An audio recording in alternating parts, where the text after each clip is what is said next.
So you might have heard, apparently there's a big wedding this weekend, and just because you didn't get the royal invite doesn't mean you can't have a proper celebration. So right here, right now, we are kicking off our royal wedding viewing party with some do-it-yourself flowers and fascinators, starting with our favorite farmer florist, Antonio Valente. Good to see you. Oh, is that the wave? Hi, Lindsey. You have been practicing. I've been practicing since I was 5. Oh, stop it. Seriously. Really? And apparently I've been doing it wrong. My grandmother taught me elbow, elbow, wrist, wrist. Oh, like the figure 8 then? Yeah, I don't think that's right. No, I thought it was more subtle, like sort of.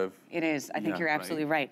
Okay, speaking of absolutely fabulous, you've got these amazing sort of replicas of high tea that you could do it at home. Yes, yes. This arrangement today was sort of inspired by, going for high tea, because I thought, what could be more British or English than that? Yes. Right. Okay, so that's what we're gonna start doing now. We're gonna build. Okay, yes, but what we're gonna do is we're gonna build a little posy, which is a little group of flowers, because you notice that if you try to do this, the flowers will fall out, because the teacup is just too small. Right. Okay, so you're gonna take your larger flower first, which are the roses. Yeah. Okay, so follow along, and then you're gonna just put them between your thumb and your finger. We're gonna take some ranunculus. You actually have the poppies. Okay. Okay, put that.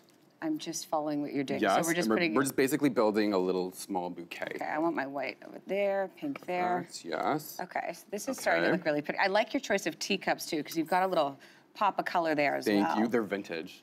They look vintage, which makes me worried about me touching them. Don't touch them. Okay, don't touch them. Okay, I will Okay, then add some viburnum, some foliage.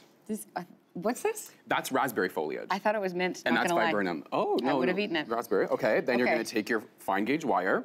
Okay. Okay, now if you don't have some wire, you could always use an elastic band. Yeah, you know what? I use this a lot in my life. I usually have one on my wrist. Okay, so then we just wrap. Wrap, yes. And then this is gonna turn out beautifully. And this is simple, guys. I mean, yeah, totally simple, last minute. Oh. Give it a little bit of a trim. Do that? It's gonna be too long. Oh, sorry. Okay. And pop it into our teacup. Oh, look at that. And whoa.